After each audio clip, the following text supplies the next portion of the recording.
Bismillahirrahmanirrahim. Assalamualaikum warahmatullahi wabarakatuh. Alhamdulillahilladzi an'ama alaina ni'aman katsirah. Asyhadu an la ilaha illallah wahdahu la syarika lah. Wa asyhadu anna sayyidana Muhammadan abduhu wa rasuluhu la nabiyya ba'dah. Allahumma salli wa sallim wa barik wa karrim ala sayyidina Muhammadin wa ala alihi sahbihi wa mawalah, amma ba'du.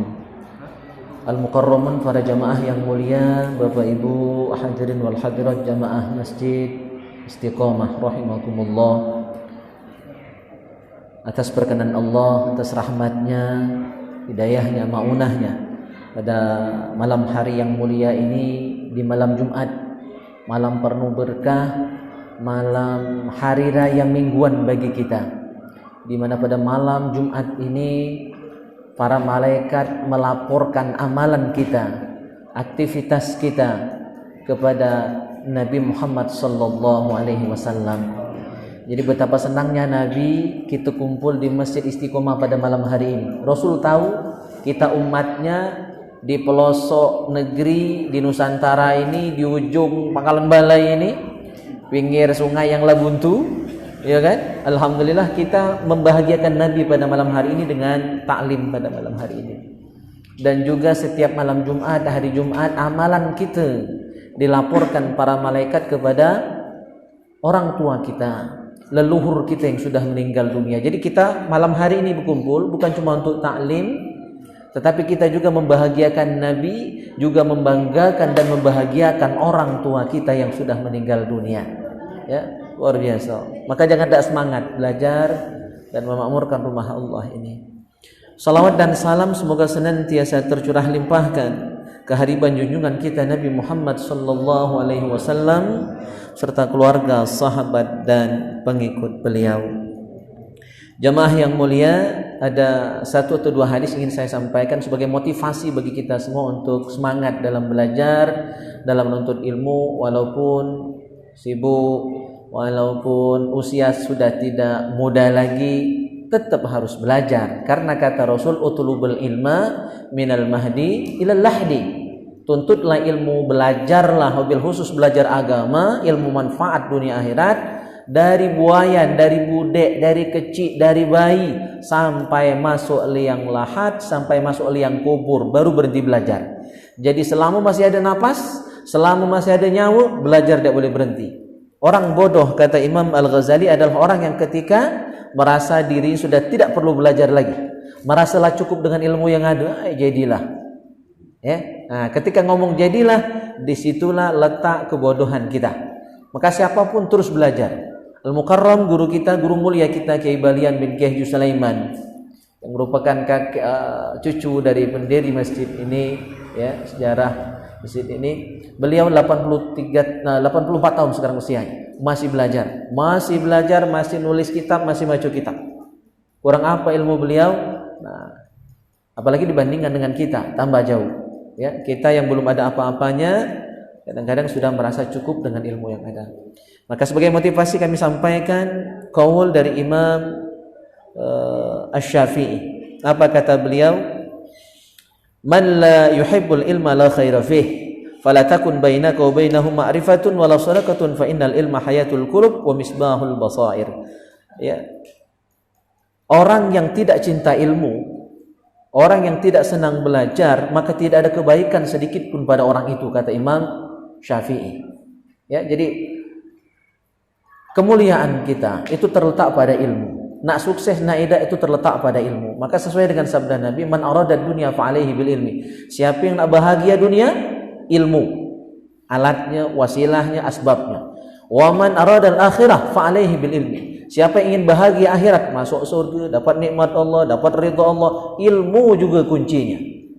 Nah, siapa yang nak bahagia dua-duanya, dunia akhirat, ingin bahagia dunia dan akhirat, wa man aradahuma fa alaihi bil ilmi. Kuncinya, rahasianya, sebabnya, jalurnya adalah ilmu, ya, agama. ilmu yang manfaat dunia dan akhirat. Insyaallah akan mengantarkan kita kepada kebahagiaan tadi yang sering kita doakan, Rabbana atina fid dunya hasanah wa fil akhirati hasanah wa qina adzabannar. Bahagia dunia itu apa? Rabbana atina. Kan sering kita berdoa, Rabbana atina fid dunya. Ya Allah, berilah kami kebahagiaan dunia.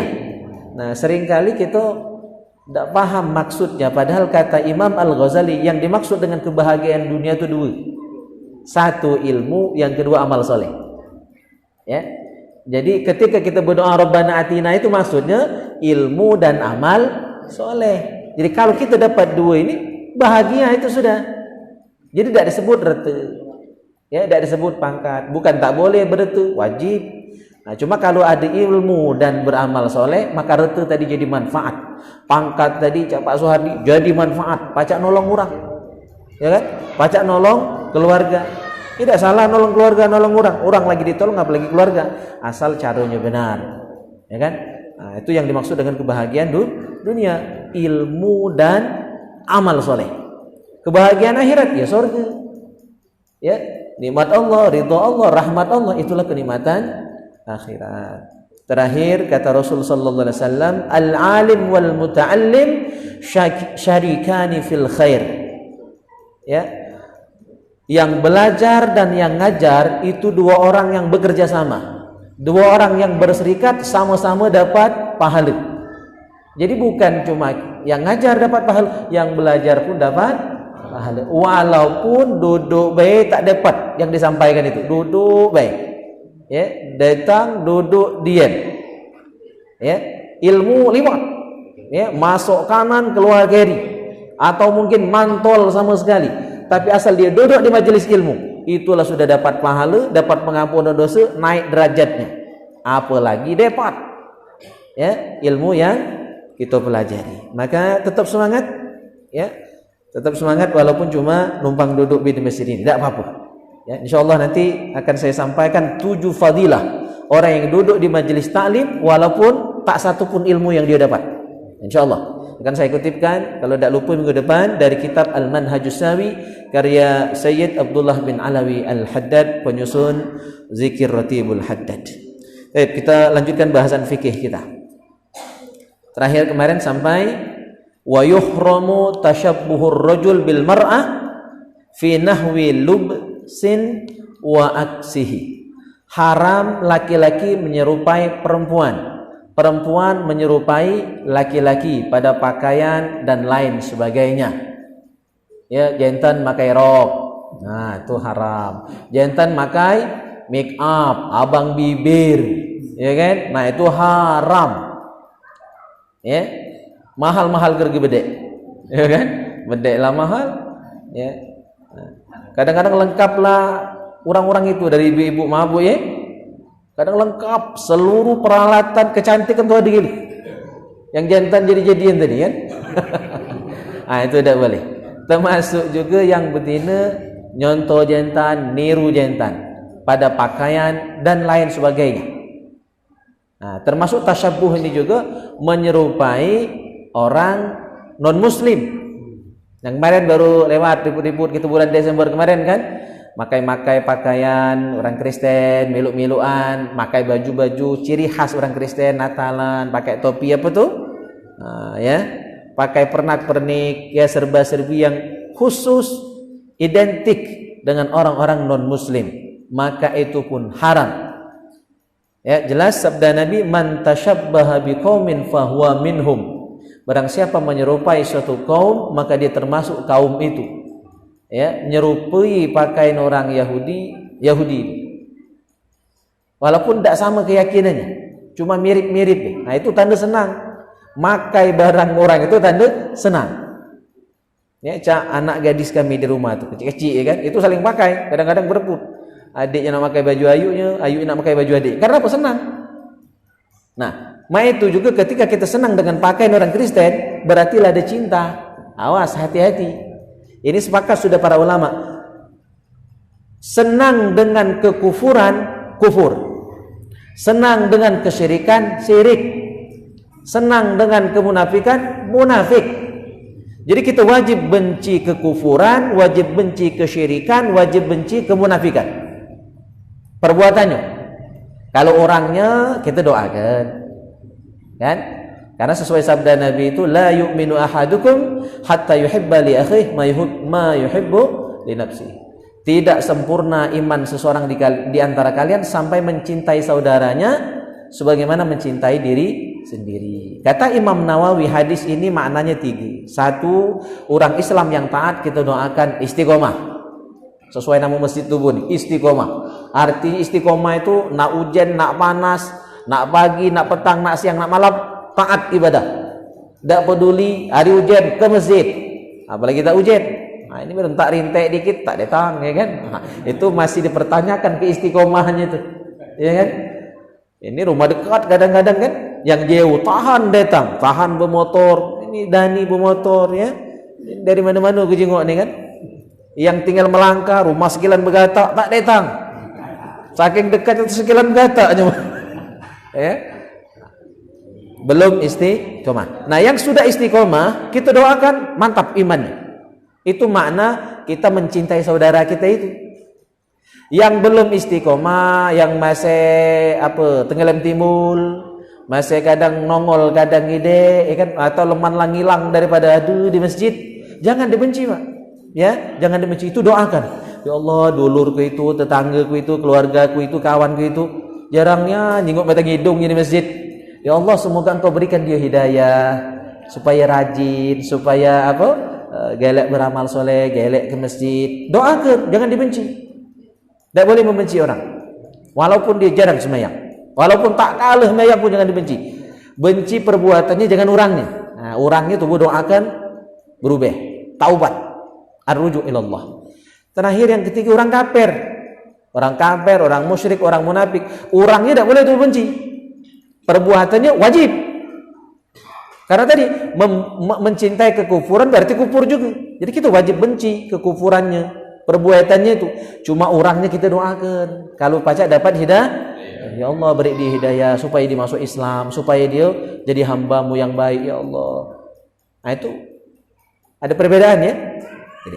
Jadi tidak boleh menyerupai satu kaum. Karena ketika kita memirip-miripkan diri, menyerupai orang lain, maka kita hakikatnya sama dengan orang itu. Oke, itu yang kita bahas minggu lalu. Kita lanjutkan, wa yusannu kaunul kammi ilal mufassal bainal kaf was sa'id wa kaunul thawbi ilal ka'bain. Jadi Islam ini ajaran lengkap nih. Masalah berpakaian lagi diatur. Ya kan? Saya pikir tidak ada ajaran di dunia ini, ajaran agama lain yang selengkap ajaran Islam. Ajaran saya lengkap nian, berbaju lagi diatur. Warnanya, bentuknya, modelnya, ya kan? Nah, di antara yang diatur adalah sunnah hukumnya. Berarti kalau sunnah dapat pahala. Dapat pahala. Kalau ditinggalkan tak berdosa, tidak dosa, cuma rugi. Nah, sunnahnya dalam pakaian, baju, lengan baju kita itu bainal kaf was sa'id. Ya, jangan cantom, ya kan? Jangan pula lendir sampai nutupi kuku. Jadi batas bainal kaf was sa'id, antara pergelangan tangan dengan lengan. Jadi batas ini. Nah, kalau lebih apalagi sampai kan tak kejinguan, jari-jari itu makruh, kebesaan.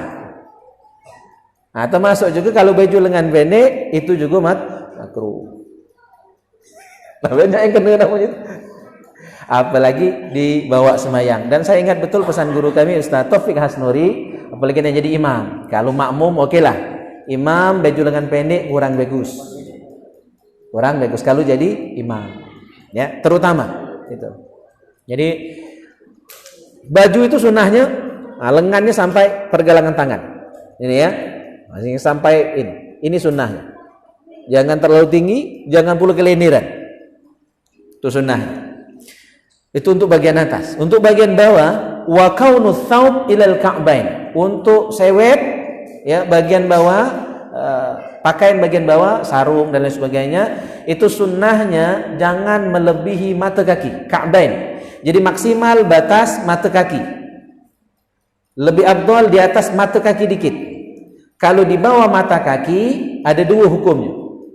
Ya, sewet yang di bawah mata kaki hukumnya ada dua. Kalau khuyala ada niat sombong, ya, sewet lendir tadi, nyapu tanah tadi kan, di bawah mata kaki tadi, kalau niatnya sombong hukumnya haram. Kalau tak sombong hukumnya makruh, artinya tak dosa. Nah, ada dua hukum itu. Jadi yang sunnah maksimal batas mata kaki. Mata kaki tahu, palak jengku sini. Mata kaki itulah. Ya, ada bahasa lain? Ini palak jengku, palak lutut sama ya. Nah, sama be ya. Jadi maksimal batas mata kaki itu sunnah. Nah, maksimal kalau nak ditinggikan betis, bawah jantung betis, bukan pas jantung betis, di bawah jantung betis. Itu maksimal. Kalau batas lutut, nah itu dikhawatirkan tersingkap. Ya kan? Terbuka aurat waktu sembahyang. Masih kucing ngegek kan? Nyari ke diri ya kan. Nah, jadi untuk lengan maksimal batas pergelangan tangan, ya. Untuk ke bawah maksimal batas mata kaki. Jangan terlalu ke bawah, jangan pula ketinggian. Tuh kan. Wa yusannu irkha'ul 'adabah wa an takuna bainal katifain, dan disunnahkan juga menjuntaikan ujung imamah. Ujung imamah. Imamah itu kain yang dililitkan di atas peci, dililit. Nah, ini bukan imamah namanya ya. Dililitkan. Nah, ujungnya itu dijuntaikan di bahu. Ya, minimal jadi ada hitungan gelu ini. Artinya semua sudah diatur sedetail mungkin. Ya, juntaian imamah kita itu sunnahnya diletakkan di mana? Bainal katifain, di antara kedua belikat. Jadi taruh tengah-tengah, belakang sini. Ujung kain sisanya itu, nah, ditaruh di belakang. Kalau kata guru kami Ustaz Taufik Hasnuri, kalau ada ulama juntaian imamahnya itu di belikat, nah itu berarti dia paham seluruh ilmu. Kalau juntainya miring ke kiri, nah itu berarti ahli fikih, ahli syariat. Kalau ke kanan itu berarti ahli tauhid. Itu zaman dulu berlaku aturan itu. Mak nari, ya, kadang-kadang yang bukan kiai lebih pakam imamahnya tuh. Pakamnya nih, stylannya tuh kan. Ya, itu kalau zaman dulu aturannya. Jadi kita mudah mencari, oh ini berarti kiai fikih ini, ya, ya kiri buktinya. Ya, ada yang ahli tauhid, ahli tasawuf itu sebelah kanan, ya, Pak Edil ya. Nah, kalau yang di tengah-tengah dibelikan bainal katifain itu berarti ahli seluruhnya itu, pakam gelut. Itu ulama besarnya itu. Ya. Nah, kalau ke depan tak sunnah. Tak sunnah, ya, tak tertiba imamah berarti kalau ke depan juntaiannya ya. Tak ganti aturannya yang ke depan. Wa aqalluha qadra arba'ati asabi'. Minimal sisa juntaian itu 4 jari. 4 jari di sini lebih, ya, dari yang dililitkan disisakan 4 jari juntaiannya itu minimal, paling pendek. Wa aktsaruha zira'un sawa'un kanat minal imamah am la. Nah, maksimal 1 zira', 1 hasta, sehasta, setengah meter juntaian tadi, ya, ke belakang. Ada yang kadang-kadang banyak dililitkan pula di tekok. Nah, cak sahabat Nabi dalam film-film Nabi dia ada lebih juntaian dililitkan di tekok pula. Sunnah. Jadi sampai sedetail itu ajaran masalah pakaian. Ya, itu. Wa yuhramu italatuha lil khuyala. Nah, kalau imamah tadi kepanjangan juntainya lebih dari sehasta, 2 hasta atau 2 meter panjangnya juntainya itu kan. Ya, sehingga pacak jadi ikat pinggang juga lilit gawa ya. Nah, kalau karena sombong haram melebihi ke tadi. Padahal maksimal cuma sehasta. Lebih dari sehasta. Niatnya sombong, minta kata ke paling pakam ya kan, paling hebat. Buktinya imamahnya panjang juntanya. Nah, maka itu jadi haram. Ya. Jadi baju pun baca haram kalau salah niat. Maka imamah yang sunnah salah niat bisa jadi haram. Jadi tidak usah nak nunggu maling niat dosa itu. Maka baju baik kalau salah niat bisa haram. Maka sewet, lendir, sombong haram. Ya. Atau bisa juga pakai baju buruk-buruk, minta kata ke sufi. Nah, kan? Niatnya biar dipuji sebagai ulama sufi. Itu pun salah. Jadi itu balik ke hati. Jadi tidak masalah pakai baju bagus kalau niatnya untuk tahadduts bin nikmah, mensyukuri nikmat Allah. Tidak salah. Ya. Sebaliknya tidak selalu juga benar pakai baju buruk tapi niatnya untuk menunjukkan bahwa dia seorang ulama sufi yang hidup sederhana. Niatnya itu minta kata ke. Nah, minta kata ke ulama sufi. Jadi balik ke hati. Ya, salah satu penilaiannya. Wa yusannu ayyabda bi yaminihi lubsan wa yasarihi khul'an. Sunnah pakai baju, ya, pakai seluar, celana, kaos kaki, sepatu itu dari yang kanan. Karena sallallahu alaihi wasallam yu'jibuhu tayammun. Rasulullah itu senang yang kanan-kanan kalau gawe baik, pakai baju, makan, ya, pakai sepatu dan sebagainya dari kanan. Ketika melepas sunnahnya dari kiri. Jadi untuk masalah berpakaian bila banyak pahala gitu, Pak. Ya. Kalau kita pakai baju dari sebelah kanan niatnya menjalankan sunnah, dapat pahala. Waktu melepas dari yang kiri dulu, itu dapat karena hukumnya sunnah. Wa ayyatwiya thiyabahu ba'da naz'iha dzakiran ismallahi ta'ala 'alaiha li'anna dzalika yamna'u syaitan. Nah, ini mungkin yang jarang tubuh lakukan. Ya. Ketika melepas pakaian, melepas baju, melepas celana, seluar, sewet, selop, sepatu, melepas yang kita pakai tadi seharusnya dzakiran ismallah, sambil nyebut nama Allah, bismillah. Ya, waktu nyangkutkannya, waktu melipat baju itu bismillah. Karena Bapak Ibu hadirin yang mulia, saya ada kitab itu yang khusus bahas tentang setan, tentang jin itu. Oke, kapan-kapan kita bahas. Setebal kitab inilah, itu khusus bahasan jin. Jadi jin itu ngiring ke kita siang, malam, petang, pagi. Ya, seluruh gawe kita dimilunya, makan, minum dimilunya.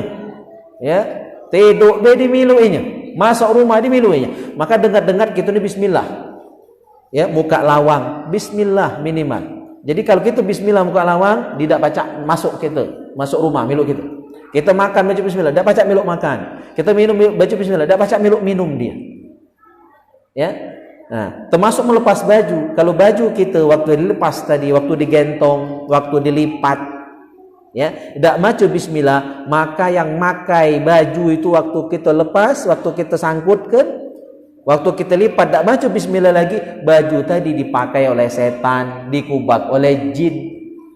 Maka penghalang antara pakaian kita yang sudah kita lepas tadi, kita sangkutkan tadi, supaya tidak diganggu oleh jin, tidak dipakai oleh setan, ya, yamna'u, penghalangnya adalah baca bismillah.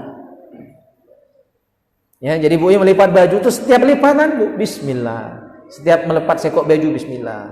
Sewet dilipat bismillah. Nah, ini mungkin yang jarang tubuh lakukan, Pak.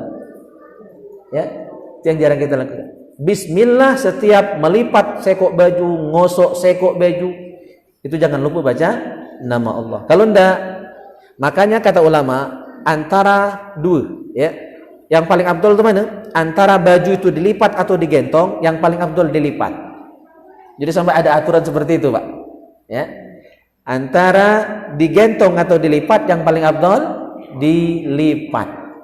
Tapi kedua-duanya ini jangan lepas dari bismillah. Nak melipat bismillah, nak ngentong juga bismillah. Apalagi baju sudah dipakai. Kok pagi nak dipakai lagi misalnya, jangannya dia tidak baca bismillah. Paling senang setan, apalagi membawa tubuh itu kan. Oh, angin-angin dikit itu ya. Itu senang nih setan berdiam di situ. Kita pakai lagi. Nah, itulah kadang jadi penyakit. Jadi penyakit. Ya. Masuk makan minum, kalau sudah makan malam itu jangan tidak ditutup. Ya, dikubak oleh setan. Ujuran dulu galak dikubak antu tebesi itu. Iya itu. Memang. Ya, kalau kita makan jadi penyakit. Ya, makan minum yang tidak ditutup, apalagi malam hari. Jadi dengar-dengar baca basmalah. Wa yakhla'anah wa na'laih idza jalasa. Nah, sunnahnya kalau melepas sepatu itu sambil duduk, jangan sambil berdiri. Wa yaj'alahu ma wara'ahu aw bi jambihi illa li uzrin. Sudah dilepas sepatu tadi, taruh di belakang. Ya, jadi bawa misal masuk ke rumah itu jangan taruh di depan, bawa ke belakang, sambil di belakang, atau ditaruh di samping. Jangan di depan bawa sepatu ketika dia masuk rumah, kecuali ada uzur.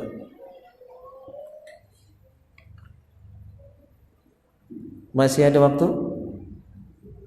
Oke, kita cukupkan. Silakan kita buka ruang tanya jawab. Biasanya banyak pertanyaan lagi. Ya, insyaallah kita cukupkan dulu materi sampai di situ. Kita lanjut dengan ruang tanya jawab. Silakan. Ustaz. Ya. Ini ada pertanyaan dari jamaah online dari Kak Padoli. Ya. Dia bertanya, untuk menjadi seorang imam lebih utama mana antara memakai sarung dan celana yang panjang? Sekian, Ustaz. Ya. Jadi imam afdolnya masalah pakaian lebih afdol mana? Antara bersarung dengan bersepan. Kalau ngikut fatwa dari guru kami Ustaz Taufik Hasnuri, ya bersarung lebih afdol. Karena sarungan itu cara Nabi. Maka nama Nabi itu dalam kitab ada 1000. Ada 1000 nama Nabi Muhammad sallallahu alaihi wasallam. Di antara 1000 nama Nabi itu ada yang disebut sahibul izar. Ya, jadi bukan nama Ahmad, Muhammad, nama Rasulullah itu ada 1000 namanya. Ya, di antaranya adalah sahibul izar. Rasulullah itu orang yang senang pakai sarung. Ya, senang pakai sarung. Jadi lebih afdol pakai sarung, terus ya, pakai baju koko atau pakai gamis. Itu lebih afdol. Maka sepan dalam sholat itu, karena sepan itu rata-rata agak sempit, apalagi kadang-kadang yang terlalu sempit itu, kadang-kadang pas sujud itu terjinguk celengan tuh. Ya, terjinguk celengan. Ya, sepan yang terlalu sempit itu, sepan pensil itu kan, ya, apalagi udah pakai ikat pinggang ya, udah pakai dalaman puluh kan misalnya, udah terjinguk itu. Ya, nah itu auratnya terbuka, sholatnya bisa dah. Sah. Jadi kalau pakai sepan agak longgar tak apa-apa. Cuma kalau pakai sepan sempit itu kan membentuk. Ya. Pakaian itu yang bagus, yang dianggap sah dan menutup aurat itu adalah yang tidak tipis. Longgar tapi tipis itu walaupun pakai baju itu tidak pakai baju dianggap tidak menutup aurat atau terlalu ketat. Nah, antara sewet dengan sepan yang mana yang ketat? Kan sepan. Sepan itu dia akan membentuk lekukan tubuh gitu. Cuma kalau sewet kan tidak. Ya, walaupun bentuk tidak terlalu membentuk dibandingkan sepan. Jadi bukan tidak sah salat pakai sepan. Ya, tapi kurang afdol yang bersewet. Ya, gitu. Boleh. Apalagi untuk jadi imam, sarungan lebih bagus. Lagi pula sarung tuh lemak, ya kan? Serba lemak sarung itu kan? Sare. Baik, ada lagi?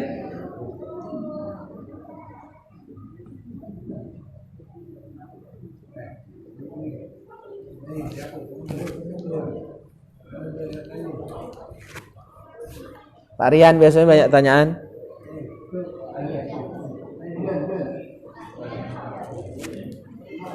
Nah, lajulah. Waalaikumsalam.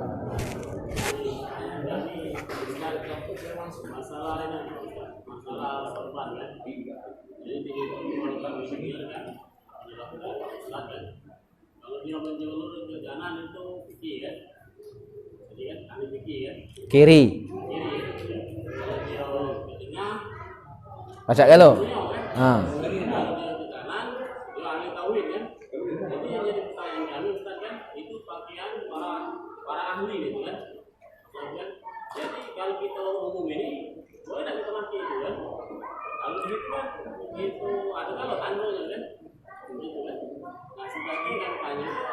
Apakah sorban itu sunnah? Kami tahu sorban itu sunnah kan? Jadi kalau kita sunnah, kalau kami kan kalau punya ustaz itu sunnah itu berpahala kan? Kalau penjelasannya lebih jelas lagi Ustaz. Iya. Jadi sholat pakai sorban itu pahalanya itu 70 kali lipat dibandingkan sholat tanpa sorban. Tetapi ketika kita tidak pakai sorban, pakai peci, itu nilainya sama. Ya, jadi pakai peci ya dengan pakai sorban, kalau dua-duanya tentu lebih afdol. Tapi kalau tidak pakai sorban, pakai peci itu sudah sama nilainya dengan pakai sorban, pahalanya sudah 70 kali lipat. Yang masalah yang tak pakai peci sholatnya. Artinya pahalanya sunnahnya tidak dapat. Ya, jadi jangan tidak pakai sama sekali, minimal pakai peci. Abdolnya peci terus dililit dengan sorban. Cuma masalahnya ini tergantung di adat. Ya, jadi adat itu juga bisa menjadi hukum. Ya, ketika di suatu daerah yang daerah situ mengidentikan sorban itu hanya dipakai oleh seorang ulama, maka kita yang bukan ulama tidak boleh pakai. Minggu tadi sudah kita bahas. Takut ghurur, mudi kenurang. Dia orang terbudi, orang tertipu, sehingga tidak ada beda antara ulama dengan bukan ulama. Ya, di situ kita maka harus menahan diri. Ya, nah, minimal kalaupun mau melaksanakan sunnah ini minimal pada hari Jumat. Kalau tiap hari kayak uang nyangkuk itu kiai inian, padahal kita bukan. Nah, orang awam nanti akan tertipu di situ. Ya, tapi kalau niatnya untuk pakai sunnah silakan, cuma jam sholat baik, pas sholat baik. Di luar situ, misalnya lagi taklim seperti ini, jangan lebih pakam gitu dari kiainya, ya kan? Nah, jadi orang ngapus salah, itu yang kiainya tuh, bukan yang di depan situ. Jadi kita harus bisa menempatkan diri. Ya, kalau niatnya sunnah, ya melaksanakan sunnah silakan, tidak apa-apa. Cuma tentu ketika jam-jamnya saja. Karena yang sangat dianjurkan itu waktu sholat. Waktu sholat. Nah, kalau untuk ulamanya, dia di luar jam sholat pun disunahkan. Ya, apalagi ketika ngejar, minimal pakai sal seperti ini. Itu sudah dapat kesunahannya. Ya, gitu. Karena sering terbudi. Nah, kita biker subuh itu sering keliling kemana-mana. Dani saksi ini kan. Ya. Jadi ketika di sana itu banyak yang jamaah itu terbudi. Silakan imam. Ya. Padahal itu tuh kawan tuh tidak baca jadi imam, ya kan? Nah, cuma karena pakaiannya masyarakat menilai asaklah besar, asaklah berjubah itu cetuh. Nah, di situ yang kita hindari. Ya. Jadi kita menyesuaikan. Oke, silakan ada lagi. Ya, ibu ya. Oke, biasanya ada mic itu.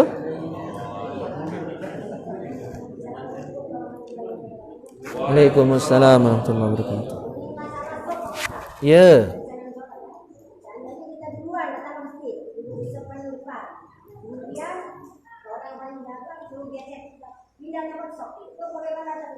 Oh, ngeser.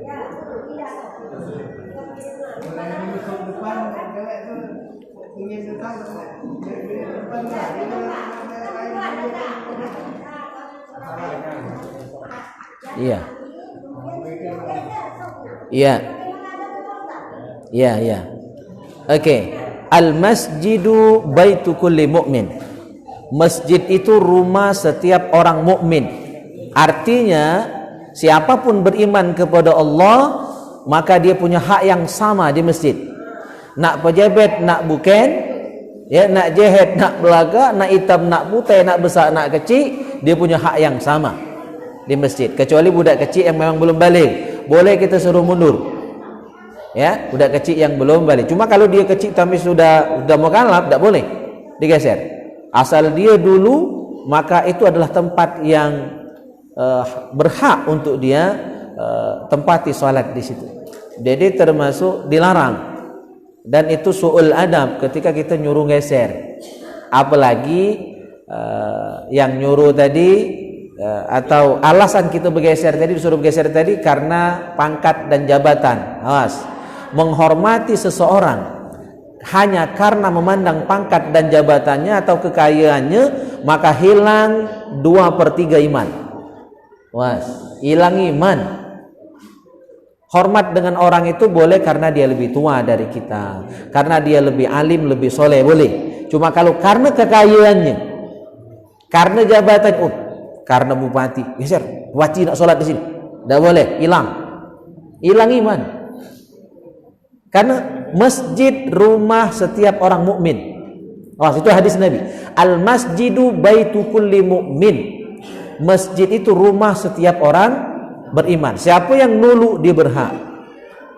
Maka kita tempoh hari dikasih video Presiden Erdogan tuh luar biasa. Dia sholat Jumat, iring-iringan mobil presiden. Waktu itu agak telat, masjid lah penuh. Dia baru datang. Akhirnya dia sholat di dekat lawang. Disuruh maju, udah galak. Karena ketika dia maju akan merebut hak orang lain. walaupun dia seorang presiden. Itu contoh yang bagus. Dikit ini deh geser. Pak RT nak di sini. Baru RT. Kecuali memanglah disiapkan dari awal. Dikosongkan ya kan? Untuk misalnya untuk imam, untuk yang memang biasa di situ, untuk orang kita hormati, oke. Cuma kalau nyuruh geser tak boleh. Kecuali kita dewek yang bergeser. Nah, itu bagus. Berarti kita ngajak berbagi, kita orangnya baik, ya kan? Nah, tapi kalau nyuruh geser tak boleh, itu haram. Kalau nyuruh geser. Kalau nyuruh geser tak boleh. Karena berarti dia merasa lebih. Nah, kita tak boleh sombong, tak boleh merasa lebih dari orang lain. Sama baik. Ya, karena masjid rumah orang mukmin. Asal dia beriman, dia mulia. Ya, inna akramakum indallah atqakum. Yang paling mulia itu adalah yang paling takwa di antara kita. Ketakwaan bukan ukurannya dari rete, dari jabatan, bukan. Ya, takwa ukurannya. Yang nulu berhak di situ. Yang belakang cara belakang. Nah, lain di kondangan lain, ya kan? Nah, kondangan itu nak pakai sop beda, ya kan? Nah, silakan. Bisa dipahami Bu ya?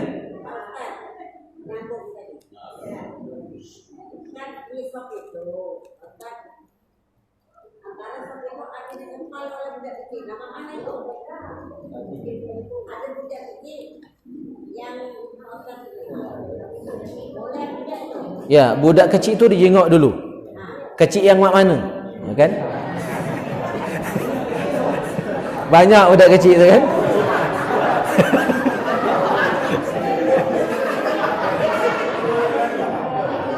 Ya.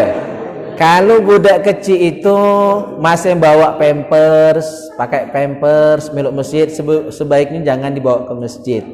Karena kalau budak itu bawa pampers berarti dibawa najis. Kita yang semayang tidak boleh bersentuhan dengan najis. Bersentuhan dengan najis batal. Ya, cuma kalau budak itu lah agak ngerti, lah mumayyiz, walaupun belum wajib semayang, lah mumayyiz, lah paham. Lah paca apa cewek dewe, ya kan? Kalau dia kemek dia besing-besing, ya. Lah ngerti, lah sudah mumayyiz, tak apa-apa. Tapi sebaiknya memang sop anak-anak tuh di belakang, ya. Jadi tergantung anak-anak yang mana juga tadi. Kalau belum mumayyiz, belum ngerti apa-apa, masih pakai pampers, nah itu tidak boleh, ya. Belum boleh dibawa ke masjid. Kalau untuk sholat, kalau untuk pengajian main ini tidak apa-apa, ya kan? Sudah tiga pas nak sholat, suruh ajak balik. Apalagi diselipi tengah-tengah, berarti kita diselipi najis. Pampers itu kan kadang najis, ya. Masuk antara kita yang semayang, masuk di tengah-tengah soft, itu masalah. Ya, jadi imam pula kayak imam bawa anaknya masih pakai pampers, semasjid tak sah. Imam tak sah, imam batal kan makmum batal pula. Kalau tidak cepat-cepat mufaroqah sang makmum tadi. Nah, jadi hukum ini harus dipahami. Jelas Bu ya? Ya. Nyambung lagi dari shop tadi. Aku dapat laporan anakku itu aku masih malu juga gaji anakku. Jadi anakku rusak. Oleh kan jam berapa tidak balik sini? Oh iya, semangat. Emang konser tadi baru masukin. Iya. Anakku dari jam berapa tadi? Dia udah datang sama konser. Ibu siapa nak? Ngomong aja. Aku dari pagi, jam berapa? Dia baru datang konser. Masalah dia, aku datang apa? Kalau masih datang apa? Itu biar buka kalau baca saya di rumah. Aja nih, tunggu ngajarin budak. Ya kan tunggu. Anak muda. Aku terus cepat aku menyerang aku lah. Ya, jadi aku langsung sekian datang. Tapi orang itu baru datang, mau saya langsung datang. Mau, itu memang orangnya. Itu tak. Ya. Jadi ini be, diatur boleh, ya diatur boleh. Jadi imam atau pengurus berhak ngatur. Jadi misalnya kalau nak bagus rapi nih aturannya sesuai dengan yang disunahkan oleh Rasulullah. Jadi sop yang pertama itu afdolnya orang-orang yang sudah dewasa, yang memanglah sudah wajib nian sholat. Ya, terus baru sop anak-anak, baru sop perempuan. Itu aturan. Jadi kalau pengurus mau menjalankan aturan itu tak salah juga bagi pengurus. Cuma kalau memang budak itu lah datang dulu dan dia memang lah ngerti, cara sembahyang, maka tidak boleh juga diusir. Jadi itu harus diputuskan dengan bijak. Ya, kecuali yang memang budak itu belum mengerti sholat, tidak apa-apa nak disuruh mundur, bukan diusir, disuruh mundur. Ya, bahasanya seperti itu.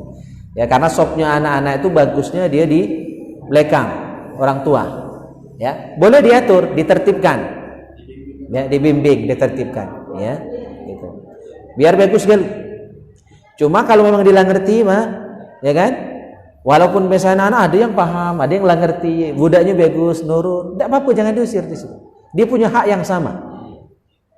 Ya, jadi itu solusinya, jalan tengahnya. Jangan tunggu saling salah ke. Maksud pengurus itu nak nertibkan bagus, tak salah. Memang aturannya urutannya itu. Orang dewasa, anak-anak, perempuan. Itu urutannya. Bahkan sob banci pun itu diatur dalam Islam. Ya. Jadi kalau misalnya ada banci banyak, misalnya banci di sini ada puluhan banci asli tapi. Banci asli bukan yang kaleng ya. Yang asli itu dia tidak punya kelamin sama sekali, itu banci asli. Atau kelaminnya ganda. Ya, itu pengertian al-khuntha banci. Kalau yang sekarang tuh nganain, ya kan? Oleh agak lagunya belain. Nah, kalau memang ada banci, itu urutnya orang dewasa, terus banci, anak-anak, perempuan. Banci pun boleh jadi imam. Tapi bagi sesama banci atau perempuan boleh imamnya banci. Nah, kalau lanang ini baca imam galau-galau, imam lanang, imam banci, imam anak-anak, imam perempuan. Kalau banci hanya boleh menjadi imam bagi sesama banci, bagi anak-anak dan perempuan. Anak-anak boleh tak jadi imam perempuan? Boleh, asal dia sudah mumayyiz. Nah, kalau perempuan hanya sah sesama perempuan. Itu urutannya. Jadi berhak untuk imam. Aduh, hukum untuk banci. Tapi yang asli. Ya, bukan yang icak-icak. Oke, silakan, ada yang lain. Iya, iya. Iya. Iya. Oke, maka nanti kita akan bahas, ini belum sampai ya. Jadi sholat itu 3 isinya. Ada rukun, ada ab'ad, ada hayat. Rukun tinggal batal. Ya, kecuali tepat dilakukan. Ab'ad, ya, kalau tinggal sholat tetap sah, nanti sujud sahwi. Hayat, kalau tinggal sholat tetap sah, tidak harus sujud sahwi. Nah, itu isi sholat itu 3. Tahiyat awal masuk yang mana dari 3 tadi? Rukun bukan? Bukan. Hayat bukan. Dia masuk ab'ad. Ya, tahiyat awal dan doa kunut termasuk ab'ad. Artinya kalau tinggal sholat tetap sah. Baik tinggal tadi sengaja atau lupa.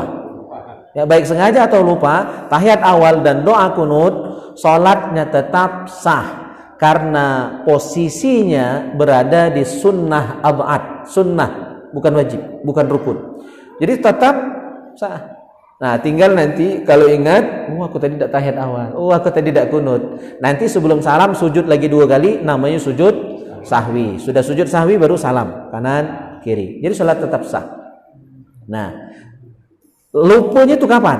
Misalnya kalau lupanya tadi tompak langsung berdiri, Allahu Akbar, lah berdiri, baru terkenang, lah tegak lurus, terkenang. Tadi tak tahiyat. Jangan balik turun, batal. Kalau berdiri itu rukun. Ngulang duduk nak macet tahiyat itu menjalankan sunnah. Tak boleh ninggalkan yang wajib, ngambil sunnah, batal. Jadi lanjut saja.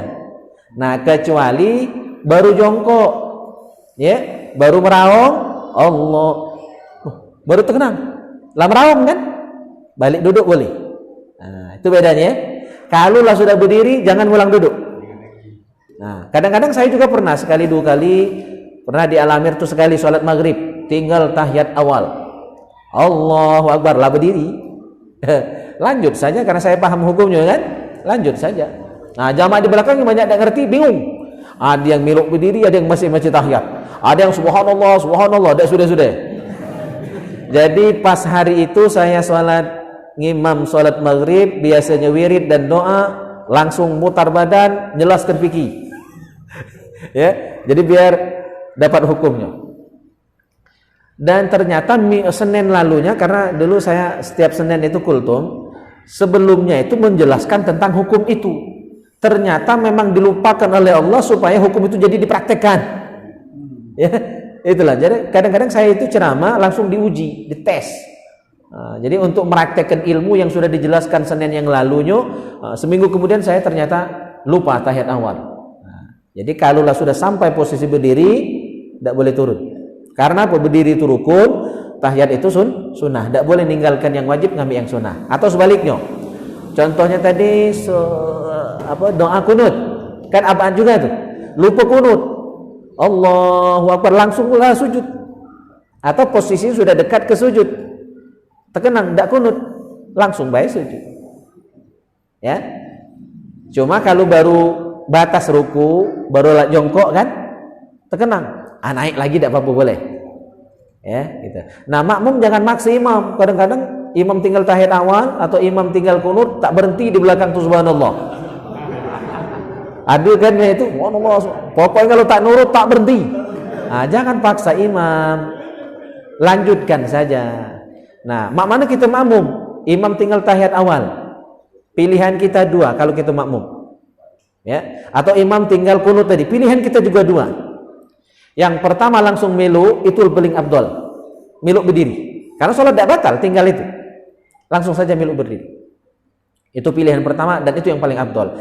Pilihan kedua, kita tetap baca tahiyat awal. Atau kalau kunut, kita tetap baca kunut. Tapi ingat, ada teknis.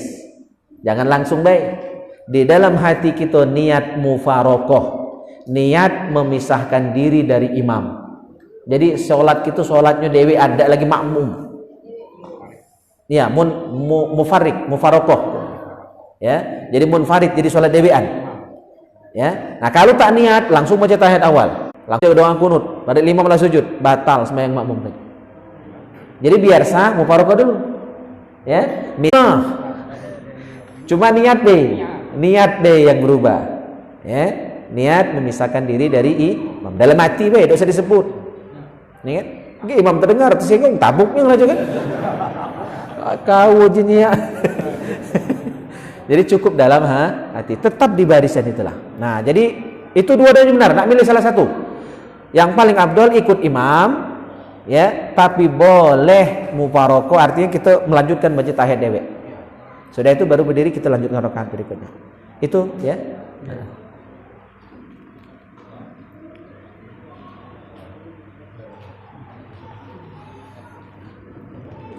Masih ada?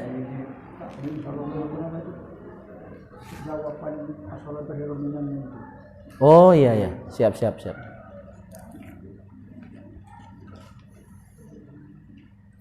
Ada pertanyaan lagi? Atau sudah tiba waktu isya ya?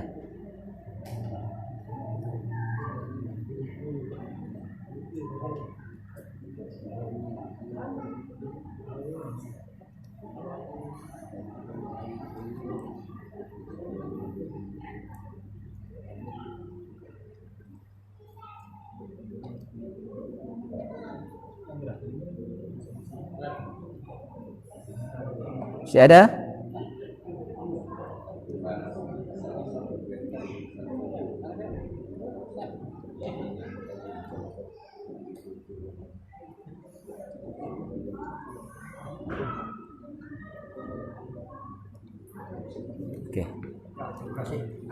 Oke, kita cukupkan, sudah tiba waktu isya. Mudah-mudahan ilmu yang kita pelajari manfaat dan bisa kita terapkan dalam kehidupan kita sehari-hari.